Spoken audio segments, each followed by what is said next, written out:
ನಮಸ್ಕಾರ. ನೀವು ಕೇಳ್ತಾ ಇದ್ದೀರಿ ಸುದ್ದಿಗಳ ಲಂಚ್ ಬಾಕ್ಸ್. ನಾನು ಮಲ್ಲನಗೌಡ ಮಾಲೆ ಪಾಟೀಲ್.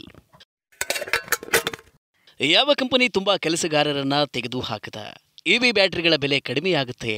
ವಾಟ್ಸಾಪ್ನಲ್ಲಿ ಯಾವ ಹೊಸ ಫೀಚರ್ ಪರಿಚಯಿಸಲಾಗಿದೆ? ಈ ಎಲ್ಲ ಸುದ್ದಿಗಳ ಜೊತೆಗೆ ಇನ್ನಷ್ಟು ಬಿಸ್ನೆಸ್ ಮತ್ತು ಪರ್ಸನಲ್ ಫಿನಾನ್ಸ್ ಕುರಿತ ಸುದ್ದಿಗಳು ಇಂದಿನ ಎಪಿಸೋಡ್ನಲ್ಲಿ ಇರಲಿವೆ. ಹಾಗಾದರೆ ಬನ್ನಿ ಇಂದಿನ ಲಂಚ್ ಬಾಕ್ಸ್ ತೆರೆಯೋಣ. ಪೇಟಿಎಂನ ಸಂಕಷ್ಟ ಇನ್ನೂ ಮುಗಿದಿಲ್ಲ. 10% ಉದ್ಯೋಗಿಗಳಿಗೆ ಕುಕ್. ಪೇಟಿಎಂನ ಪೇರೆಂಟ್ ಕಂಪನಿ 197 ಕಮ್ಯುನಿಕೇಷನ್ ಈಗ 1,000 ಉದ್ಯೋಗಿಗಳನ್ನು ತೆಗೆದು ಹಾಕಿದೆ. ಅಂದರೆ ಕಂಪನಿಯ ಒಟ್ಟು ಉದ್ಯೋಗಿಗಳ ಸಂಖ್ಯೆಯಲ್ಲಿ ಇದು 10% ಆಗಿರಲಿದೆ. ಉದ್ಯೋಗಿಗಳಿಗಿಂತ ಎಐ ಚೆನ್ನಾಗಿ ಕೆಲಸ ಮಾಡಿರುವುದರಿಂದ ಉದ್ಯೋಗಿಗಳಿಗೆ ಖರ್ಚು ಮಾಡಿದ 10ರಿಂದ 15% ವೆಚ್ಚ ಇದರಿಂದ ಕಡಿಮೆಯಾಗಲಿದೆ.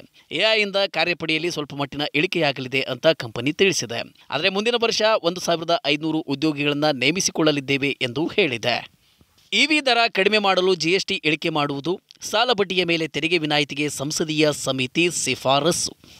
ಎಲೆಕ್ಟ್ರಿಕ್ ವಾಹನದ ಬೆಲೆಯನ್ನು ಕಡಿಮೆ ಮಾಡುವುದಕ್ಕೆ ಲಿಥಿಯಂ ಅಯಾನ್ ಬ್ಯಾಟರಿಗಳ ಜಿಎಸ್ಟಿ ಇಳಿಕೆ ಮಾಡುವಂತೆ ಭಾರೀ ಉದ್ಯಮಗಳ ಸಚಿವಾಲಯಕ್ಕೆ ಸಂಬಂಧಿಸಿದ ಸಂಸದೀಯ ಸಮಿತಿ ಶಿಫಾರಸು ಮಾಡಿದೆ. ಇದರಿಂದ ಎಲೆಕ್ಟ್ರಿಕ್ ವಾಹನಗಳ ಬೆಲೆ ಕೂಡ ಇಳಿಯಲಿದೆ. ಎಲೆಕ್ಟ್ರಿಕ್ ವಾಹನಗಳ ತಯಾರಕರ ಮೇಲೆ ವಿಧಿಸುವ ಜಿಎಸ್ಟಿಯನ್ನು ಕಡಿಮೆ ಮಾಡುವಂತೆ ಶಿಫಾರಸು ಮಾಡಲಾಗಿದೆ. ಎಲೆಕ್ಟ್ರಿಕ್ ವಾಹನಗಳನ್ನು ಜನರು ಹೆಚ್ಚು ಖರೀದಿ ಮಾಡುವುದಕ್ಕೆ ಪ್ರೋತ್ಸಾಹಿಸುವ ನಿಟ್ಟಿನಲ್ಲಿ ಈ ಕ್ರಮ ನೆರವಾಗಲಿದೆ. ವಿಮೆ ಕ್ಲೇಮ್ ಪಡೆಯುವುದಕ್ಕೆ 24 ಗಂಟೆ ಆಸ್ಪತ್ರೆಯಲ್ಲಿ ದಾಖಲಾಗಿರಬೇಕು ಎಂಬ ನಿಯಮ ಬದಲಾವಣೆ ಸಾಧ್ಯತೆ. ಈ ಕುರಿತು ಸರ್ಕಾರ ರೆಗ್ಯುಲೇಟರ್ ಚರ್ಚೆ. ಮುಂಬರುವ ದಿನಗಳಲ್ಲಿ ವಿಮೆ ಕ್ಲೇಮ್ ಪಡೆಯುವುದಕ್ಕೆ ನೀವು 24 ಗಂಟೆಗಳವರೆಗೆ ಆಸ್ಪತ್ರೆಗೆ ಅಡ್ಮಿಟ್ ಆಗಿರಬೇಕು ಎಂಬ ಕಡ್ಡಾಯಕ್ಕೆ ಕಡಿವಾಣ ಬೀಳಲಿದೆ. ಸದ್ಯ 24 ಗಂಟೆಗಳಿಗೂ ಹೆಚ್ಚು ಕಾಲ ಶಸ್ತ್ರಚಿಕಿತ್ಸೆ ಅಥವಾ ಚಿಕಿತ್ಸೆಗೆ ಅಡ್ಮಿಟ್ ಆದರೆ ಮಾತ್ರ ವಿಮೆ ಕಂಪನಿಗಳು ಇನ್ಶೂರೆನ್ಸ್ ಕ್ಲೇಮ್ ಮಾಡುತ್ತವೆ. ಇದನ್ನು ಬದಲಾವಣೆ ಮಾಡುವ ಸಾಧ್ಯತೆ ಇದೆ. ಇದಕ್ಕಾಗಿ ವಿಮೆ ರೆಗ್ಯುಲೇಟರ್ IRDAI ಜೊತೆಗೆ ಸರ್ಕಾರ ಮಾತನಾಡುತ್ತಿದೆ. ಗೂಗಲ್ ಸೇರಿದಂತೆ 6 ಕಂಪನಿಗಳು ಭಾರತದಲ್ಲಿ ನೇಮಕಾತಿ ಮಾಡುವುದಿಲ್ಲ. ಜಾಗತಿಕ ಆರ್ಥಿಕ ಹಿಂಜರಿತವೇ ಕಾರಣ. ತಂತ್ರಜ್ಞಾನ ವಲಯದಲ್ಲಿ ಉದ್ಯೋಗ ಹುಡುಕ್ತಾ ಇರುವವರಿಗೆ ಮುಂದಿನ ವರ್ಷ ಆಘಾತ ಕಾದಿದೆ. ಗೂಗಲ್, ಫೇಸ್ಬುಕ್, ಅಮೆಜಾನ್ ಮತ್ತು ಆಪಲ್ ಸೇರಿದಂತೆ ವಿಶ್ವದ ಅತಿದೊಡ್ಡ 6 ಟೆಕ್ ಕಂಪನಿಗಳು ಭಾರತದಲ್ಲಿ ಹೊಸ ಅಪಾಯಿಂಟ್ಮೆಂಟ್ಗಳಿಗೆ ನಿಷೇಧ ಹೇರಿವೆ. Facebook, Amazon, Apple, Microsoft, Netflix ಮತ್ತು ಗೂಗಲ್ನಿಂದ ಹೊಸ ಉದ್ಯೋಗದ ಪೋಸ್ಟಿಂಗ್ಗಳಲ್ಲಿ ಭಾರಿ ಇಳಿಕೆ ಕಂಡುಬಂದಿದೆ.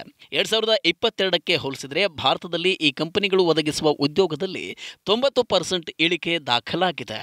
ಇದರಿಂದಾಗಿ ಭಾರತದಲ್ಲಿ ಹೊಸ ರಿಕ್ರೂಟ್ಮೆಂಟ್ ನಿಷೇಧಿಸುವ ಸಾಧ್ಯತೆ ಇದೆ. ಕಾನೂನಾಗಿ ಪರಿವರ್ತಿತವಾದ ಟೆಲಿಕಮ್ಯುನಿಕೇಷನ್ಸ್ ಬಿಲ್. ಬಯೋಮೆಟ್ರಿಕ್ ಇಲ್ಲದೆ ಸಿಮ್ ಸಿಗದು, ಅಗತ್ಯವಿದ್ದರೆ ಮೆಸೇಜ್ ನೋಡುವುದಕ್ಕೆ ಸರ್ಕಾರಕ್ಕೆ ಅವಕಾಶ. ರಾಷ್ಟ್ರಪತಿ ದ್ರೌಪದಿ ಮುರ್ಮು ಅವರಿಂದ ಅನುಮೋದನೆ ಪಡೆದಿರುವ ಟೆಲಿಕಮ್ಯುನಿಕೇಷನ್ಸ್ ಬಿಲ್ 2023 ಈಗ ಕಾನೂನಾಗಿದೆ. ಗೆಜೆಟ್ನಲ್ಲಿ ಸರ್ಕಾರ ಅಧಿಸೂಚನೆ ಹೊರಡಿಸಿದ ತಕ್ಷಣ ಇದು ಜಾರಿಗೆ ಬರಲಿದೆ. ನಕಲಿ ಸಿಮ್ ಖರೀದಿ ಮಾಡಿದರೆ 3 ವರ್ಷಗಳವರೆಗೆ ಜೈಲು ಮತ್ತು 50 ಲಕ್ಷ ರೂಪಾಯಿ ದಂಡ ವಿಧಿಸುವ ಅವಕಾಶ ಇರಲಿದೆ. ಗ್ರಾಹಕರಿಗೆ ಸಿಮ್ ವಿತರಿಸುವುದಕ್ಕೂ ಮೊದಲು ಟೆಲಿಕಾಂ ಕಂಪನಿಗಳು ಬಯೋಮೆಟ್ರಿಕ್ ತೆಗೆದುಕೊಳ್ಳಬೇಕು. ರಾಷ್ಟ್ರೀಯ ಭದ್ರತೆ ಕಾರಣಕ್ಕೆ ಯಾವುದೇ ಟೆಲಿಕಾಂ ಸೇವೆ ಅಥವಾ ನೆಟ್ವರ್ಕ್ ಅನ್ನು ಸಸ್ಪೆಂಡ್ ಮಾಡುವ ಅವಕಾಶವೂ ಇದರಲ್ಲಿ ಸರ್ಕಾರಕ್ಕೆ ಒದಗಿಸಲಾಗಿದೆ. ಯುದ್ಧದಂತಹ ಸನ್ನಿವೇಶದಲ್ಲಿ ಸರ್ಕಾರವು ಟೆಲಿಕಾಂ ನೆಟ್ವರ್ಕ್ ಸಂದೇಶಗಳನ್ನು ನೋಡುವ ಅವಕಾಶ ಇದರಲ್ಲಿದೆ. ಮ್ಯಾಕ್ ಬಳಕೆದಾರರಿಗೆ ವಾಟ್ಸಾಪ್ನಲ್ಲಿ ಹೊಸ ಮೆನು. ಕೀಬೋರ್ಡ್ ಶಾರ್ಟ್ಕಟ್ಗಳನ್ನು ಬಿಡುಗಡೆ ಮಾಡಿದ WhatsApp. Instant messaging app WhatsApp Mac ಬಳಕೆದಾರರಿಗೆ ಅಂತಾನೆ ಹೊಸ ಮೆನು ಬಾರ್ ಬಿಡುಗಡೆ ಮಾಡಿದೆ. ಇದರಿಂದ ಶಾರ್ಟ್ಕಟ್ ಬಳಸಿ ಮೆಸೇಜ್, ಕಾಲ್, ಸ್ಟೇಟಸ್, ಅಪ್ಡೇಟ್ ಮತ್ತು ಫೇವರಿಟ್ ಅನ್ನು ಮ್ಯಾನೇಜ್ ಮಾಡಬಹುದು. ಸ್ಕ್ರೀನ್ನ ಎಡಭಾಗದಲ್ಲಿ ಮೆನು ಬಾರ್ ಕಾಣಿಸುತ್ತೆ. ಇದರ ಜೊತೆಗೆ ಹೊಸ ಕೀಬೋರ್ಡ್ ಶಾರ್ಟ್ಕಟ್ ಫೀಚರ್ನ ಬಿಡುಗಡೆ ಮಾಡಿದೆ. ಇದರಿಂದಾಗಿ ಯಾವುದೇ ಚಾಟ್ಗೆ ಸುಲಭವಾಗಿ ಬಳಕೆದಾರರು ಹೋಗಬಹುದು. ಈ ಅಪ್ಡೇಟ್ ಸದ್ಯ ಮ್ಯಾಕ್ ಬಳಕೆದಾರರಿಗೆ ಮಾತ್ರ ಲಭ್ಯವಿದೆ. WA beta info screen shot ಅನ್ನು ಹಂಚಿಕೊಂಡಿದ್ದು ಈ ಬಗ್ಗೆ ಮಾಹಿತಿ ನೀಡಿದೆ. ಇವಿಷ್ಟು ಇಂದಿನ ಲಂಚ್ ಬಾಕ್ಸ್ ಸುದ್ದಿ. ಇನ್ನಷ್ಟು ಅಪ್ಡೇಟ್ಗಳೊಂದಿಗೆ ಮತ್ತೆ ಭೇಟಿಯಾಗೋಣ. ನಮಸ್ಕಾರ.